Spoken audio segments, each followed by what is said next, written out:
Bismillah abi walibni warohil kudus al ilahul wahid, demi nama Bapa, Putra dan Rohul Kudus ketiganya yang esa.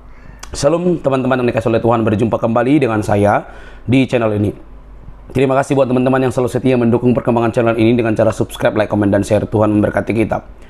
Sobat yang dikasih oleh Tuhan, ada banyak orang itu hanya modal ancam mengancam begitu ya. Dan kali ini teman-teman, seorang apologetik Kristen yang selama ini juga memberi hak jawabnya terkait dengan orang-orang yang menyalahpahami iman kekristenan, bahkan menyamakan agamanya dengan kekristenan, itu justru memberikan sebuah ancaman terhadap apologetik tersebut. Hal ini sungguh sangat miris. Ketidaksiapan mereka untuk berargumentasi dan menunjukkan literatur mereka justru menuai hal-hal yang tidak pantas. Ini bukti bahwa ada banyak orang yang sebenarnya kepengen tampil tapi tidak siap dengan secara akademik, lalu mengancam. Teman-teman, mari kita dengarkan video berikut ini. Lalu dia ingin apologetik tersebut berdebat dengan gurunya, mungkin si Felix Xiao. Mari kita dengar video berikut ini teman-teman.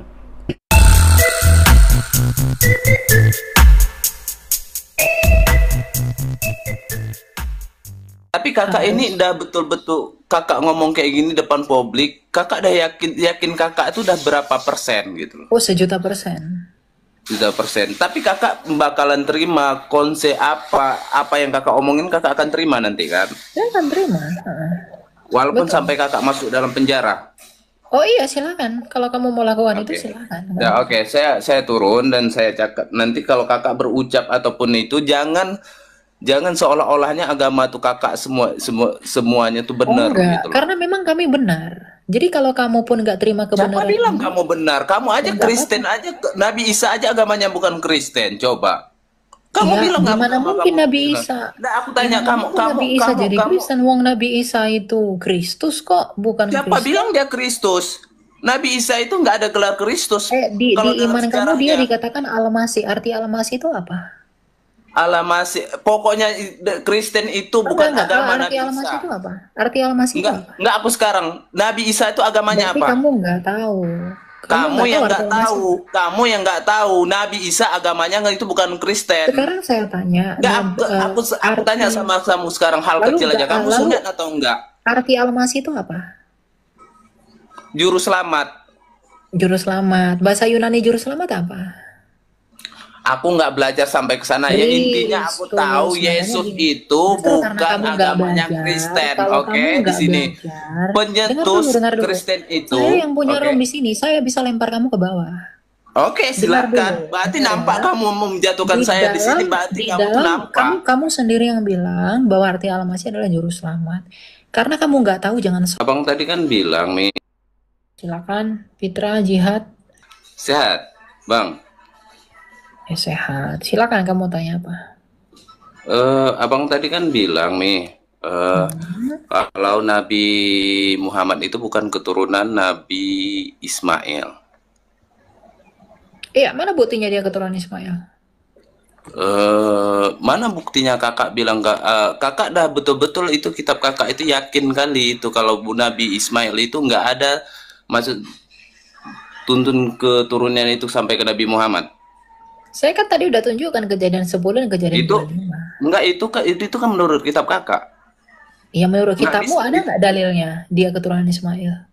Ya, yang jelas Nabi Muhammad SAW keturunan Nabi Ismail. Menurut gini biar adil, tunjukin dari kitabmu dia keturunan Ismail. Mana silsilahnya? Oke, gini, saya nggak berapa paham ke sana. Berarti kalau udah nggak paham, gini kakak, aku bisa nggak biar kakak debat sama dengan Ustadz Pelik? Kakak mau debat sama Ustadz Pelik masalah ini? Ustadz Pelik bisa. Undang aja di sini. Dan kakak nanti bisa nggak bisa bertanggung jawab dengan atas undang aja gini. Kalau kamu punya kontak dengan beliau, ya kamu undang aja dia naik ke TikTok saya sekarang. Kalau sekarang nggak bisa, tapi nanti saya akan mungkin minggu depan saya live ya, soalnya saya harus melayani Bang pergi ke Malang. Nanti kamu saya live, nanti kamu jawab. Gini, tapi kakak janji apa yang kakak ngomong tadi saya udah record. Kakak Oh, bisa nggak kan apa-apa, nggak bertang apa-apa, nggak apa-apa. Saya bisa Kakak bisa bertanggung jawab. tanggung jawab nanti. Tapi kakak Ah, ini udah betul-betul kakak ngomong kayak gini depan publik, kakak udah yakin kakak itu udah berapa persen gitu loh. oh, 1.000.000%. Juta persen. Tapi kakak bakalan terima konsep apa yang kakak omongin, kakak akan terima nanti kan. Saya akan terima. Walaupun Betul. sampai kakak masuk dalam penjara. Oh iya, silakan. Kalau kamu mau lakukan itu, Oke. silakan. Nggak Ya apa-apa. oke, saya turun dan saya cakap nanti kalau kakak berucap ataupun itu jangan seolah-olahnya agama tuh kakak semuanya tuh Oh benar enggak, gitu loh. karena memang kami benar. Jadi kalau kamu pun nggak terima Siapa kebenaran bilang ini, kamu benar? Kamu ya aja nggak apa-apa. Kristen aja, Nabi Isa aja agamanya bukan Kristen. Coba. Kamu Ya, bilang gimana agama mungkin kamu Nabi benar. Isa? Nah, aku tanya Gimana kamu, mungkin kamu, Nabi Isa kamu, jadi kamu, Kristen? Wong Nabi Isa itu Kristus kok, bukan siapa Kristen. bilang dia Kristus? Nabi Isa itu nggak ada gelar Kristus. Di Kalau dalam iman kamu dia sejarahnya, dikatakan Al-Masih. Arti Al-Masih itu apa? Allah masih, pokoknya Kristen itu Oh, bukan enggak. agama Arti Nabi Al-Masih itu Isa. apa? Arti Al-Masih itu apa? Enggak aku sekarang. Nabi Isa itu agamanya Berarti apa? kamu nggak tahu.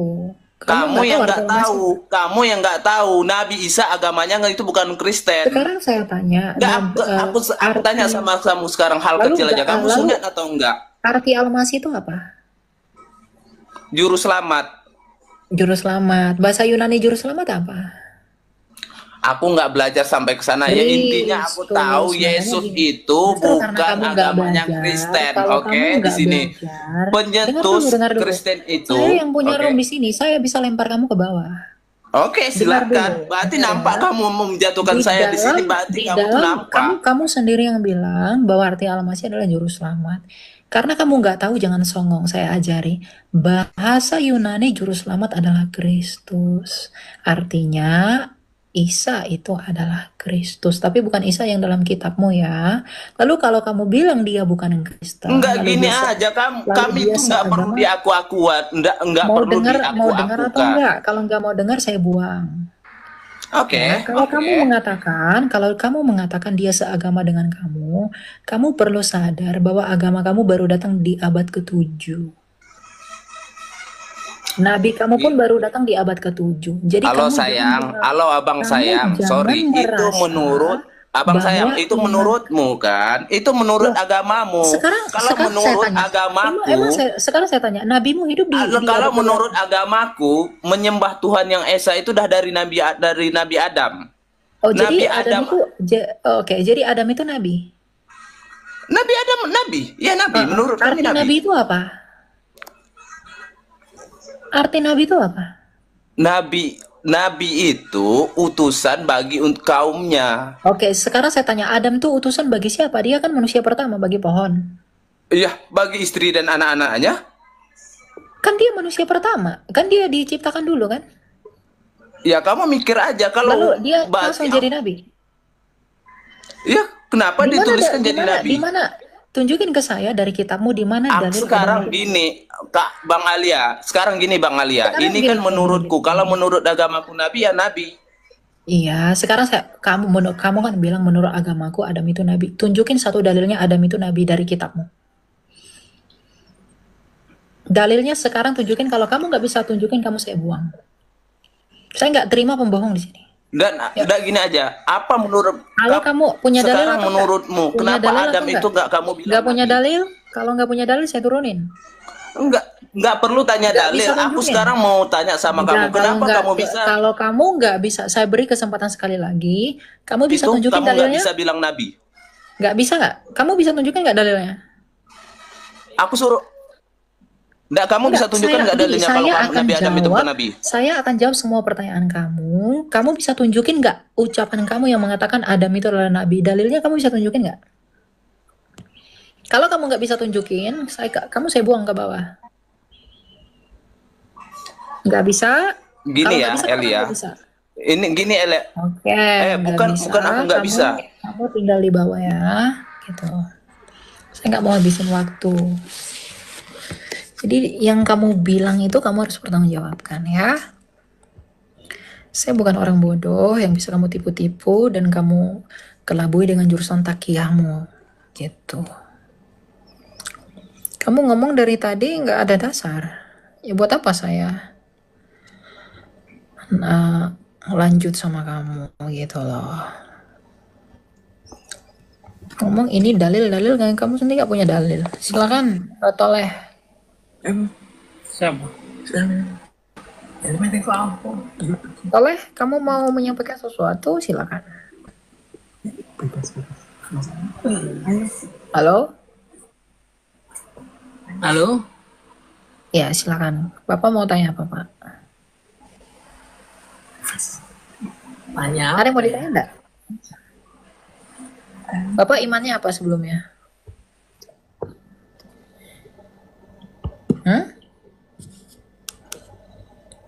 Apakah Bapak seorang Kristen? Bukan. Aku Muslim. Oke, Bapak mau tanya apa, Pak?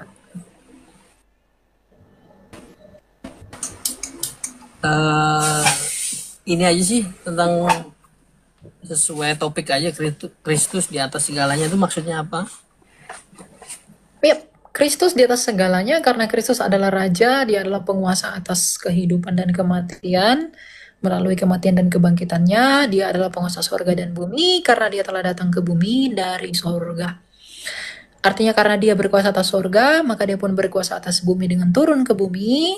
Lalu dia berkuasa atas hidup dengan hidup kembali, dan dia berkuasa atas kematian karena dia telah mati namun hidup kembali.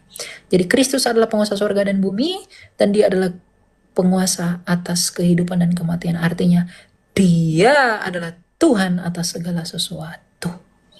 Baik hidup dan mati, baik langit dan bumi. Begitu. Ada lagi yang mau ditanyakan? Bebas dah kamu. Disalib buat apa, Man? Ada yang mau tanyakan lagi, Pak? Bingung juga. Kenapa bingung? Jangan bingung. Enggak Bapak bingung kenapa? rencananya. Bapak kenapa nggak mau percaya Yesus? Apa yang buat Bapak nggak mau percaya Yesus, Pak? Kenapa? Apa yang buat Bapak tidak mau percaya Yesus? Dia lahir dan mati. Dia lahir dan Mati. mati. Nabimu mati nggak? Mati lah. Kenapa kamu percaya dia? Dia nggak ngaku Tuhan. Oh, dia nggak ngaku Tuhan. Sekarang Yesus hidup lagi nggak? Iya. Hidup. Hidup. Nah, ketika dia hidup lagi, apa yang bisa Bapak simpulkan? Dia telah mati namun hidup kembali. Artinya apa? Dia menang atas kematian, kan? Kalau dia menang atas kematian, Bapak yang harus mati, bukankah Bapak ingin dimenangkan juga dari kematian? Mengapa tidak percaya kepada Yesus yang telah menang atas kematian kalau begitu? Kalau Bapak mau hidup? Begini, Pak. Bapak tidak mungkin bisa menikmati surga yang penuh dengan bidadari kalau Bapak mati. Bisakah Bapak menikmati bidadari kalau Bapak mati? Tidak bisa. Anda hanya bisa menikmati surga kalau Bapak itu diberi hidup. Jadi, sekarang saya tanya, apa yang menjadi tujuan Bapak dalam bertuhan? Kalau Bapak mau mencari hidup, kalau Bapak mau mencari kekekalan, datanglah kepada Yesus yang telah mati, lalu hidup kembali. Bapak mungkin Ini kebenaran ya yang saya cari. Ya, mungkin Bapak bertanya, mengapa sih Yesus harus mati begitu ya? Tuhan Yesus sendiri mengatakan begini, Pak. Akulah kebangkitan dan hidup. Maka untuk membuktikan bahwa dia adalah kebangkitan dan hidup, maka dia harus mati. Kematian dia itu bukan hal yang memalukan, Pak. Kematian dia itu justru hal yang memuliakan. Kenapa? Dengan matinya dia bisa membuktikan kepada manusia bahwa dia tidak dikuasai oleh kematian. Dia menang pada hari ketiga. Jadi kalau Bapak mau memperoleh hidup, datanglah kepada dia yang hidup kembali. Kalau Bapak mau minta anggur, datanglah kepada yang punya anggur. Bapak berharap hidup. Bapak berharap yang enak-enak. Bapak percaya nggak kepada dia yang hidup? Enggak kan? Di mana jaminannya? Gitu. Saya mengasihi Bapak sebagai manusia. Dan Tuhan saya mengajarkan saya untuk mengasihi kamu. Saya nggak ajak kamu jadi Kristen, saya nggak paksa kamu jadi Kristen. Tapi kamu harus menyadari untuk apa kamu hidup. Saya menginjili kamu, memberitakan berita kehidupan, agar kamu juga memperoleh hidup sama seperti saya, dibebaskan oleh Tuhan saya. Gitu. Masalah yang lain-lain, Tritunggal apa itu bisa dipelajari. Dan ada ayatnya semua dalam Alkitab. Tapi anggaplah semua agama itu sama, Pak. Anggaplah semua sama. Coba lihat apa yang diklaim dari agama itu dan yang dibuktikannya. Kalau Kristus menawarkan hidup, menawarkan surga, itu wajar. Karena dia telah hidup kembali. Kalau dia menawarkan surga, itu wajar karena dia datang dari surga. Yohanes 8 ayat 22, 23, 24. Kalau kamu ingin hidup, tapi kamu percaya kepada orang mati yang dimakan belatung, apa yang bisa kamu harapkan dari orang seperti itu? Gak ada. Bukan orangnya, kepada Tuhannya. Apa yang membuat kamu bahwa Tuhannya itu ada? Kami percaya bahwa Allah kami itu hidup. Karena dia membuktikan dia hidup dengan datang firman-Nya sendiri datang ke dunia menjadi manusia. Jadi kami tahu dia itu ada. Sekarang kalau saya bilang, saya adalah nabi, saya adalah rasul, saya adalah utusan bla bla bla bla bla. Tapi saya nggak bisa membuktikan keberadaan Tuhan kepada kamu. Kamu percaya saya nggak? Susah. Betul susah. Karena nggak mungkin kamu percaya saya. Karena itu hanya mengaku.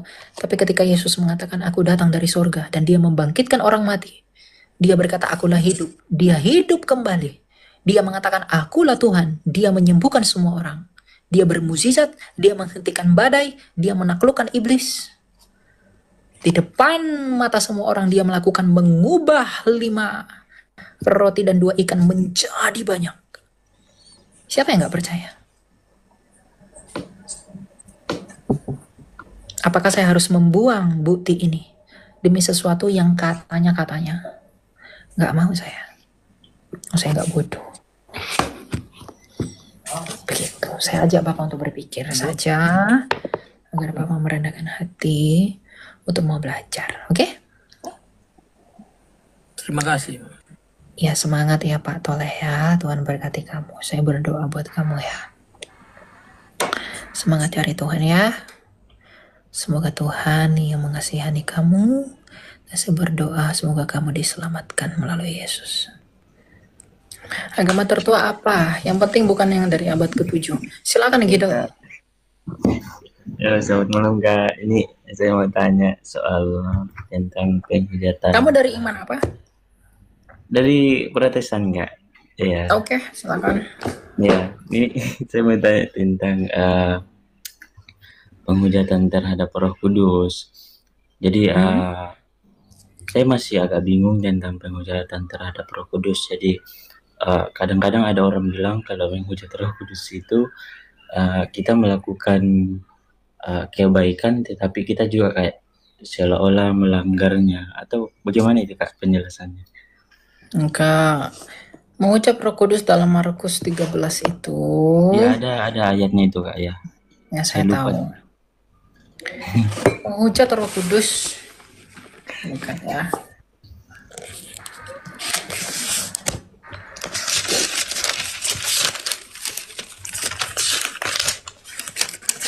Dan yang dosa tidak diampuni juga itu Kak, karena menghujat Roh Kudus. Itu maksudnya.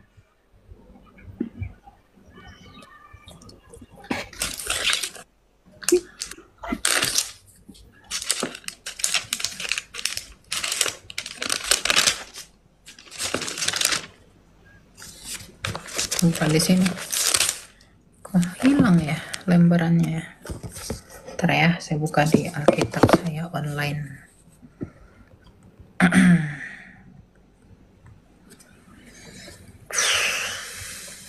Matius 12. Iya Kak.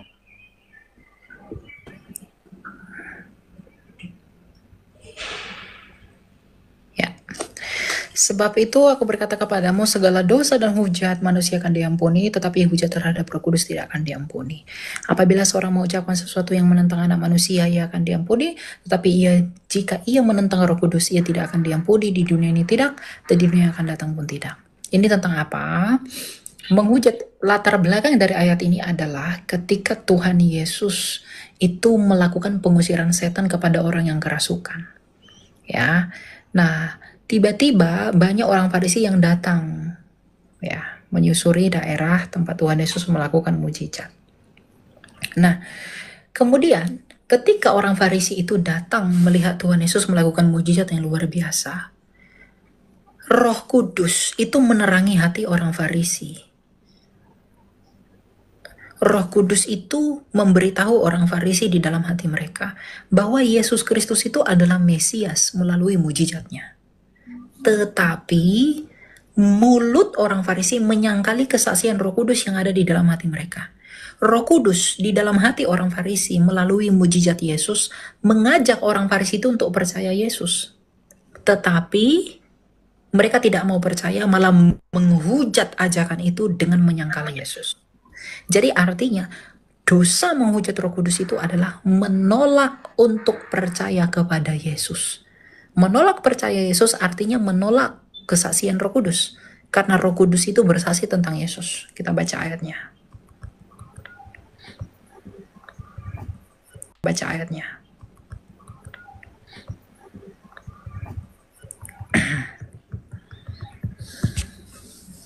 Yohanes 15 ayat 26.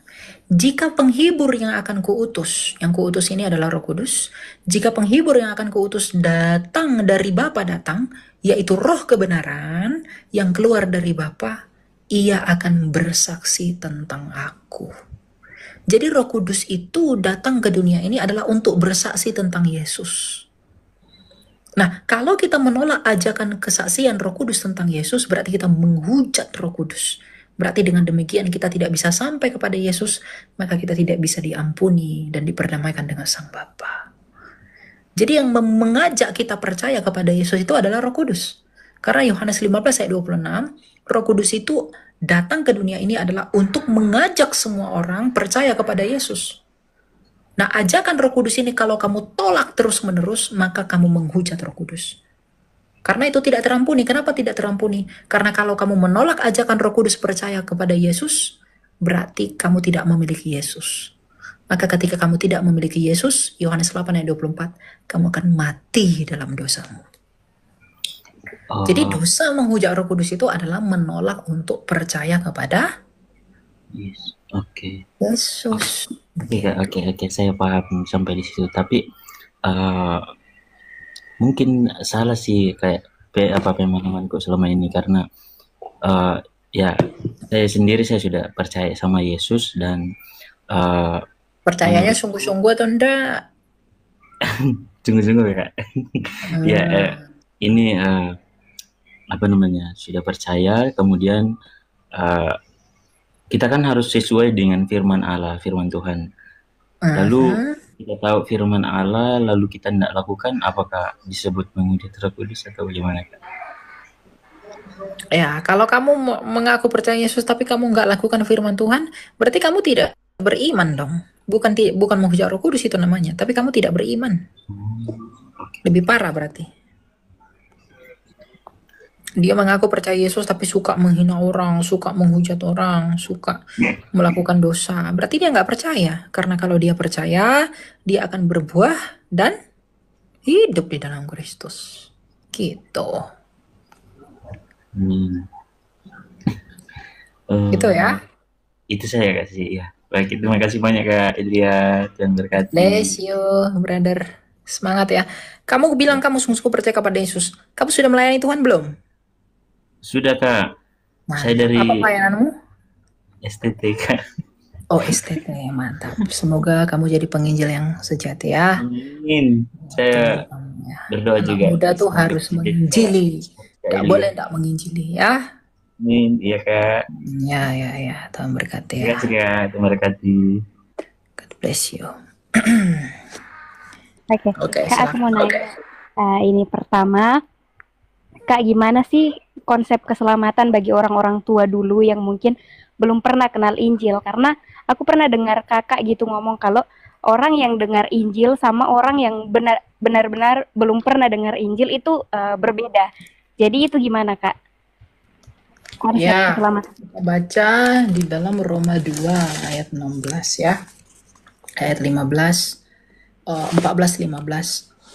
Sebab apabila bangsa-bangsa lain yang tidak memiliki hukum Taurat oleh dorongan diri sendiri melakukan apa yang dituntut hukum Taurat, maka mereka menjadi hukum Taurat bagi diri mereka sendiri walaupun mereka tidak memiliki hukum Taurat.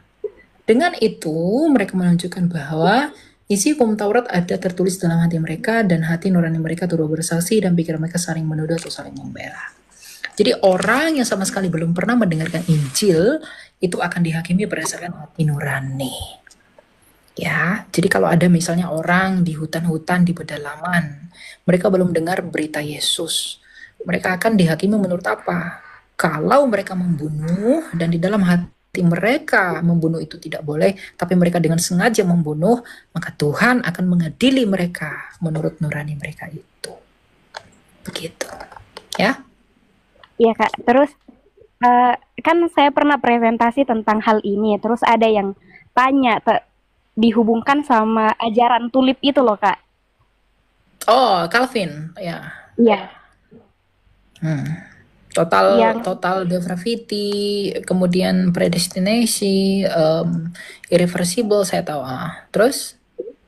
Ya, terus katanya kalau seakan-akan kita membatasi bahwa Tuhan Yesus itu ada untuk orang-orang yang terpilih saja.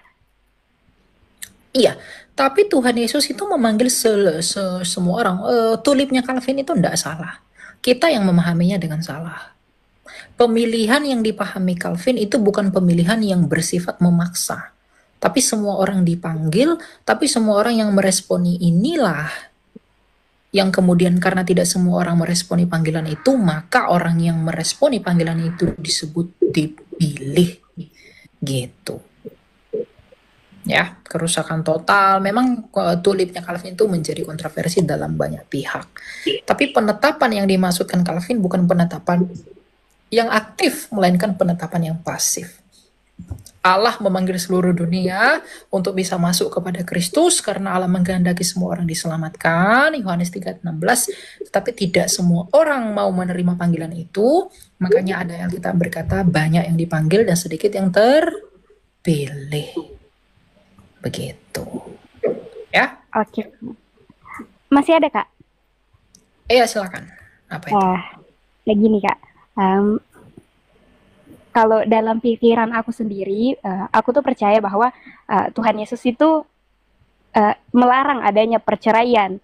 Nah, banyak kasus orang-orang nggak bisa bertahan dalam rumah tangga mereka karena banyak kasus yang terjadi di dalam rumah tangganya. Nah, ada yang bercerai terus, kemudian mereka itu menikah lagi. Nah, menurut pandangannya kakak, setelah bercerai terus menikah lagi, itu dibenarkan atau bagaimana, Kak?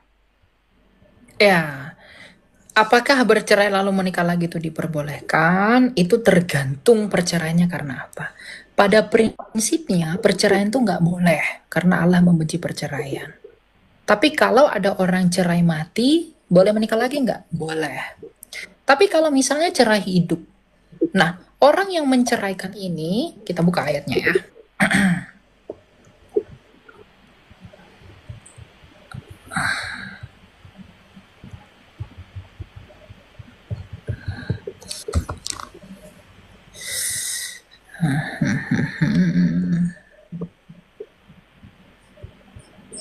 Biar jelas ya. 1 Korintus 7. Kak, ini juga loh kayak yang ada loh yang bilang kalau mengapa diizinkan bercerai karena pada zaman dulu itu karena Kebetulan hatimu. Ini Kak yang karena perceraian dilarang, ada yang kayak mereka-rekakan kasus sampai istrinya dituduh selingkuh biar dirajam sampai mati gitu. Oke, ini kita belajar ya. Ya. Kita kan begini.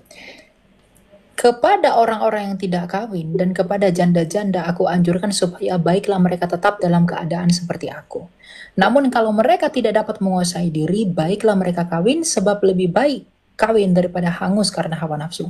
Jadi orang yang sudah menikah lalu salah satunya meninggal, itu boleh menikah lagi. Tapi Rasul Paulus bilang kalau kamu bisa menikah lagi dalam artian apa? Kalau dia tidak bisa menahan hawa nafsunya. Misalnya nih, aku sama kamu menikah. Lalu katakanlah aku meninggal. Nah, Rasul Paulus menganjurkan kamu untuk hidup tetap sendiri. Tetapi kalau kamu tidak bisa menahan hawa nafsumu, lebih baik kamu menikah lagi. Begitu. Tetapi untuk orang cerah hidup, kepada orang-orang yang telah kawin aku tidak, bukan aku tetapi Tuhan memperintahkan supaya seorang istri jangan mencerai dari suaminya. Jikalau ia bercerai, ia harus tetap hidup tanpa suami atau berdamai dengan suaminya, dan seorang suami janganlah menceraikan istrinya. Jadi kalau orang cerah hidup, kalau dia sampai bercerai, Rasul Paulus mengatakan lebih baik jangan menikah lagi. Dan Tuhan perintahkan jangan menikah lagi. Ayat 12, kepada orang-orang lain aku, bukan Tuhan, katakan, kalau ada seorang saudara beristrikan seorang yang tidak beriman, dan perempuan itu juga mau hidup bersama dengan dia, janganlah saudara itu menceraikan dia. Kalau ada seorang istri bersuamikan seorang laki-laki tidak beriman, dan laki-laki itu mau hidup bersama dia, janganlah ia menceraikan laki-laki itu. Kita fokus kepada orang yang cerah hidup di dalam ayat 11. Ya, kepada orang-orang yang telah kawin, karena Rasul Paulus tidak kawin, bukan aku tetapi Tuhan perintahkan supaya seorang istri jangan bercerai dari suaminya. Jadi istri ini jangan menceraikan suaminya. Jikalau ia bercerai, ia harus tetap hidup tanpa suami atau berdamai dengan suaminya. Jadi orang yang menceraikan itu nggak boleh nikah lagi. Ya, tapi orang yang diceraikan apakah boleh menikah lagi? Menurut ayat ini seharusnya boleh. Ya, jadi orang yang menceraikan itu dengan sengaja, tanpa alasan yang jelas, misalnya menceraikannya bukan karena zina ya, itu jangan menikah lagi, nggak boleh menikah lagi. Ya, gitu. Jadi orang yang menceraikan itu, orang yang, ingat pemahaman ini, orang yang menceraikan jikalau bukan karena zina, itu dia berdosa. Dan kalau sampai bercerai kalau bukan karena zina, dia nggak boleh nikah lagi. Tapi Tuhan Yesus berkata dalam Matius bahwa ada orang yang bercerai oleh karena zina. Gitu. Tapi kalau bukan oleh karena zina dia bercerai, dia tidak boleh nikah lagi. Yang menceraikan tidak boleh nikah lagi. Karena di ayat 10 dikatakan supaya seorang istri jangan bercerai dari suaminya. Jikalau ia bercerai, ia harus tetap hidup tanpa suami atau berdamai dengan suaminya. Begitu. Ya. Oke, Kak. Satu lagi, Kak, terakhir. Yap, silakan. Aku mau nanya, kan dosen aku pernah bilang bahwa konsep kematian itu ada yang mati seutuhnya, dan mati seutuhnya dalam konsepnya itu dia bilang bahwa ketika manusia mati, rohnya dan jiwanya itu benar-benar mati. Seakan-akan dia tertidur. Dalam pemikiran saya bahwa ketika orang meninggal itu sama seperti cerita yang orang kaya dan orang miskin, dan itu pemikiran saya setelah orang mati. Tapi ada yang berkata bahwa setelah kematian itu ada yang namanya peristirahatan, di mana rohnya juga itu ikut ditidurkan seperti itu, Kak. Jadi pendapatnya Kakak seperti apa? Tidak ada orang mati itu tidur. Orang mati itu sama seperti Lukas 16. Orang mati rohnya akan dituntun ke Firdaus. Kalau dia percaya kepada Yesus, dia dituntun ke Firdaus. Kalau dia tidak percaya kepada Yesus, dia akan maut akan menyeret rohnya. Oke, berarti sama seperti sebentar gitu ya, Kak? Saya ralat yang tadi yang saya katakan, ini cenderung disalah paham ya. Kepada orang yang bercerai, orang bercerai hidup, orang yang bercerai itu tidak boleh menikah lagi. Ya, jadi baik sih yang menceraikan. Tadi kan saya bilang orang yang diceraikan itu boleh nikah. Di ayat ini tidak boleh menikah karena dikatakan ia harus berdamai dengan suaminya. Harusnya begitu. Berarti balikan lagi sama suaminya gitu, Kak? Ya, jadi dia harus tanpa suami. Misalnya saya nih sama kamu nih, kita menikah, lalu kamu menceraikan saya, lalu ya saya nggak boleh nikah kamu juga nggak boleh nikah. Kamu hanya berdamai dengan saya. Begitu. Oke. Ya. Tapi kalau seandainya salah satunya dari kita nikah itu gimana, Kak? Nggak boleh. Kalau Berarti kamu menikah ya itu urusanmu dengan Tuhan. Gitu. oh, Tapi di sini Rasul Paulus menganjurkan nggak boleh. Tapi kalau kamu mau balik lagi dengan saya sebagai mantan suami kamu, boleh. Karena dia harus tetap hidup tanpa suami atau berdamai dengan suaminya. Gitu. oke. Oke? Oke. Yang terakhir yang tadi itu Kak, yang kematian itu Oh Kak. ya, orang mati itu ndak ada orang tidur. Orang mati itu orang percaya kepada Yesus, rohnya akan dibawa ke Firdaus, malaikat akan tuntun rohnya ke Firdaus. Kalau dia tidak percaya Yesus, dia akan pergi ke Tartarus. Itu nggak ada tidur. Dia tetap ya di sebagaimana Bapak Abraham berbicara dengan orang yang ada di Tartarus, yaitu orang kaya itu, dia tidak tidur, dia malah berbicara. Iya. Begitu, karena Bapak Abraham sudah mati. Gitu ya? Iya Kak. Iya Kak. Oke. Thank you Kak. Ya, Tuhan berkati. Tuhan berkati. Gitu ya teman-teman ya. Apalagi mengenai perkawinan tuh repot sebenarnya, banyak tafsiran ya, tapi itulah yang bisa saya jabarkan. Tapi semua kalian kembali kepada gereja masing-masing ya. Untuk apapun itu saya tidak mau menghakimi. Semua kembali kepada kedaulatan Tuhan.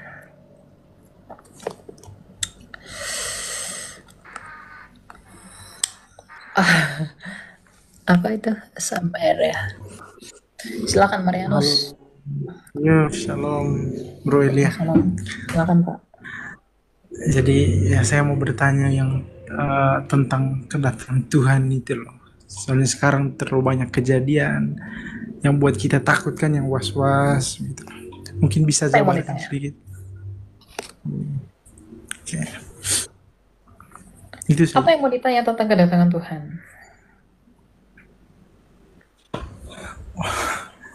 Maksudnya kan sekarang kan tanda-tandanya terlalu banyak gitu di seluruh dunia, terlalu banyak kejadian yang di luar dari apa yang kita pikirkan begitu. Jadi kan kalau kita berdoa itu biasa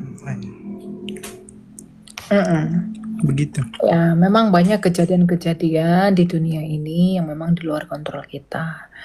Yaitu adalah bagian dari penggenapan rencana Allah untuk dunia ini. Jadi saya bukan orang yang mau sok tahu dalam pengertian saya seperti yang lain yang ini tanda ini ya, saya nggak mau ya. Tapi bagaimanapun juga kalau Rasul Yohanes di zaman Tuhan Yesus mengatakan waktunya sudah dekat, maka 2000 tahun setelah itu tentunya dan seharusnya lebih dekat. Ya. Jadi sekarang kita apakah sudah dekat kepada kesudahan zaman itu? Harusnya lebih dekat. Karena di zamannya Tuhan Yesus sendiri, para rasul sudah mengatakan waktunya sudah dekat. Begitu, ya. Oke? Ya. Oke. Jadi waspada, kamu harus tetap setia dalam iman. Kamu harus setia untuk melakukan perintah-perintah Tuhan. Gitu ya. Oke. Silakan Saiko. Selamat siang Kak. Saiko. Malam. Malam Kak. Ya, silakan kamu mau tanya apa? Saya mau bertanya di dalam perjalanan salib Kristus, apakah Yudas mempunyai peran keselamatan? Tidak ada. Yudas menjual Yesus kan? Bukan menyalibkan Yesus kan? Yang menyalibkan Yesus kan orang Roma. Jadi Yudas itu bukan karena dia mengkhianati baru Yesus disalib. Dikhianati atau tidak pun dia tetap tersalib. Tapi Yudas itu mengkhianati Yesus itu karena dia cinta uang. Gitu. Ya? Oke Kak. Oke. Ada lagi mau kamu tanya? Aku mau tanya Apa? arti salib, Kak. Kan banyak yang bilang kalau simbol itu cuma simbol. Arti salib adalah keadilan dan belas kasih Allah. Di dalam salib Kristus itu diremukkan yang menandakan keadilan Allah atas dosa, dan dalam salib belas kasih Allah dinyatakan melalui darahnya bagi pengampunan kita. Ibrani 9:22. Dan di dalam salibnya dengan jalan menjadi kutuk, dengan darah yang ditumpahkan di atas kayu salib, dia menjadi jalan pendamaian bagi Bapa kita. Nah, jadi salib itu menyimbolkan dua hal, keadilan dan belas kasih Allah. Gitu. Ya. Oke, Kak. Ya. Oke. Silakan Michi. Malam Kak Elia. Ya, malam. Thank you sudah di-accept. Saya kan dengar barusan katekisasi itu ya, katekisasi. katekisasi itu cuman buat orang yang belum Kristen aja, atau kalau sudah Kristen lama terus kalau mau peneguhan ulang itu apa bisa ya? Bisa. Belajarnya kita itu bisa di mana aja kok, ya. Jadi kapan aja bisa belajar.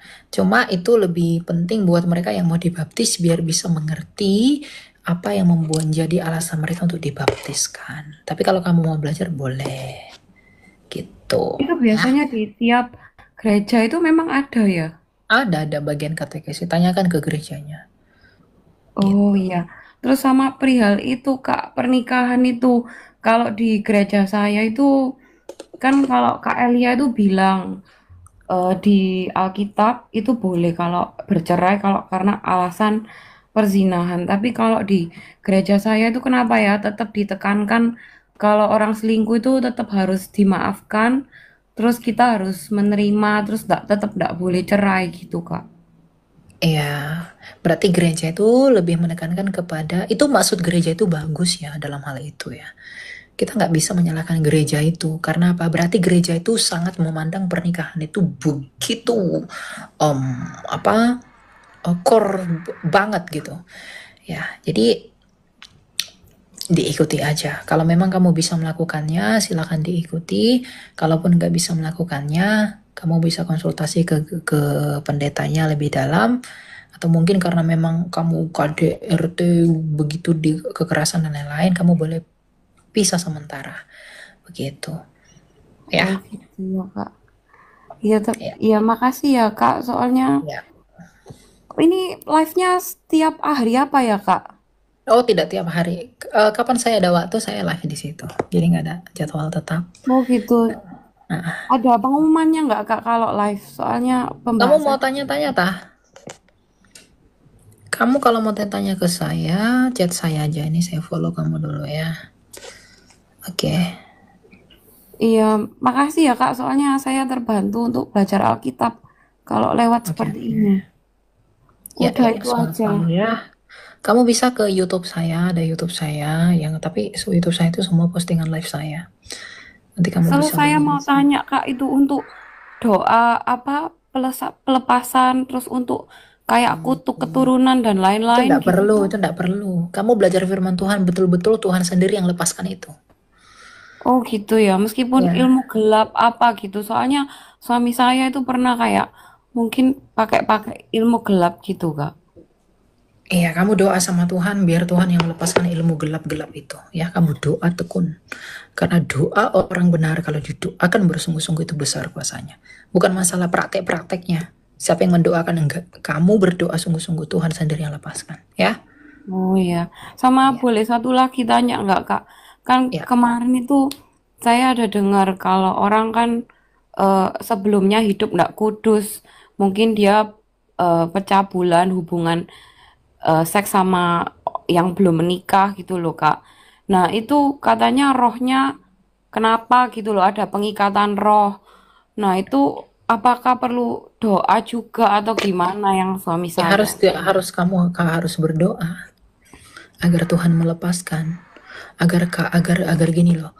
agar kita itu selalu merendahkan diri kepada Tuhan, mengingat-ingat dosa kita, agar kita nggak mau melakukannya lagi. Orang mau didoakan selepas apapun, tapi kalau dia memang nggak ada niat untuk bertobat, ini nggak akan bisa. Banyak begitu orang doa pelepasan, selingkuh sampai muntah-muntah apa segala macam begitu ya, tapi minggu depan dilakukan lagi, bulan depan dilakuin lagi. Kalau memang dasarnya niatnya nggak rendah hati, hatinya nggak mau bertobat, ya nggak bakal berubah. Mau dia mau muntah-muntah, sampai dijungkir balik, kayak mau apa, enggak. Selama hatinya tidak mau berubah, dia tidak akan berubah. Gitu.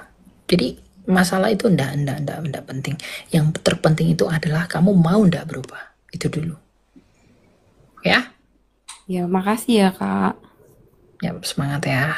Ya, malam. Malam. Baik teman-teman yang dikasih oleh Tuhan, kira-kira apa respon teman-teman ketika mendengarkan video barusan? Berikanlah tanggapan teman-teman atau komentar teman-teman di kolom komentar. Berikan yang terbaik terkait apa yang Anda pahami tentang video barusan. Sobat terkasih, sangat kekanak-kanakan kalau menghadapi orang-orang yang modalnya itu hanya melihat sesuatu dengan cara mengancam begitu ya. Tidak siap dikoreksi dan tidak siap menerima kenyataan data yang dibacakan. Hal ini sangat miris, bahwa ketika mereka sangat sibuk sekali membahas kekristenan, maka ketika kita memberikan sebuah hak jawab, ketika ditanya, maka yang ada adalah ancam-mengancam. Sangat-sangat miris. Sudah banyak orang yang mengalami hal yang sama. Maka saran saya teman-teman, kalau memang tidak siap untuk berdialog dan akhirnya untuk memenuhi Hotel Prodeo, mending Anda bahas agama sendiri daripada sibuk ngebahas agama orang atau mempertanyakan tentang agama orang. Jawaban dari apologetik tersebut itu benar adanya. Buktikan bahwa sang baginda itu keturunan daripada Abraham itu. Jadi sebuah jawaban yang menurut apologet tersebut ya benar adanya. Maka kalau Anda memang tidak siap menerima hal itu, maka buktikan dong. Buktikan, bantah dong dengan sebuah data bahwa benar sang baginda itu adalah keturunan Abraham. Bukan hanya sebuah kata-kata orang, tapi harus dibuktikan. Maksudnya gimana? Kalau apologetik Kristen itu berkata, oh memang betul, bukan keturunan Abraham, begitu ya.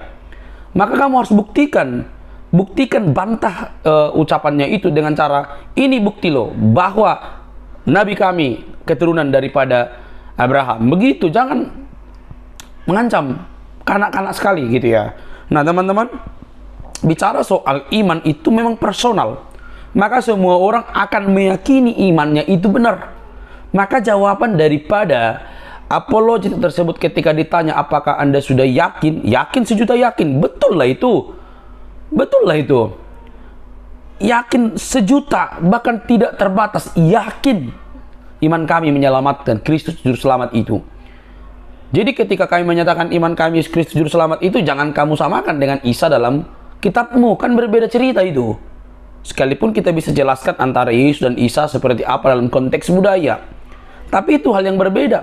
Kalau kamu menganggap Isa itu tidak mati dan lain sebagainya, itu kan tulisan di dalam kitab sucimu, bukan di dalam kitab kami yang bernama Yesus Kristus yang mati dan bangkit dari kematian. Jadi semua kisah-kisah itu pun bisa diterangkan. Maka kalau ditanya apakah imanmu sudah yakin? Yakin dong, 100%, bukan 1.000.000% begitu. Jadi kenapa harus marah? Lalu yang anehnya teman-teman, dia masuk ke dalam sebuah ingin berdiskusi, justru kepengen mengandalkan seorang mualaf yang bernama Felix Xiao. Semua orang tahu siapa Felix Xiao. Semua orang tahu bagaimana sepak terjangnya dia. Tidak pernah dia mengikuti debat-debat yang berlangsung seperti itu. Ya betul lah kata apologet tersebut, undang dia ke sini, bawa dia ke sini, maka dia akan hadapi teman-teman. Kita lihat, benarkah ilmunya bagus atau enggak, kan gitu. Problemnya kan kamu yang nawarkan, ya bawa gitu loh ya. Teman-teman, dari sini kita paham bahwa ada orang-orang itu memang sebenarnya nggak siap untuk berdiskusi, hanya kepengen mengandalkan orang-orang tertentu ya, yang sudah ditahu ilmunya sejauh mana gitu. Nah teman-teman terkasih, ingatlah, berdiskusi jangan sampai ada mengancam untuk dipenjara dan sebagainya. Berdiskusilah dengan elok, dengan etis, dengan mempertanggungjawabkan data-data dan dalil-dalil, supaya makin dewasa orang yang mendengarkan. Ya, jangan sibuk menuduh orang lain palsu, di saat yang sama Anda dibahas justru kepanasan. Oke, teman-teman, sampai di sini video saya. Tuhan memberkati. Jangan lupa untuk mendukung dengan cara subscribe, like, komen, dan share. Sampai ketemu di video selanjutnya. Bye-bye.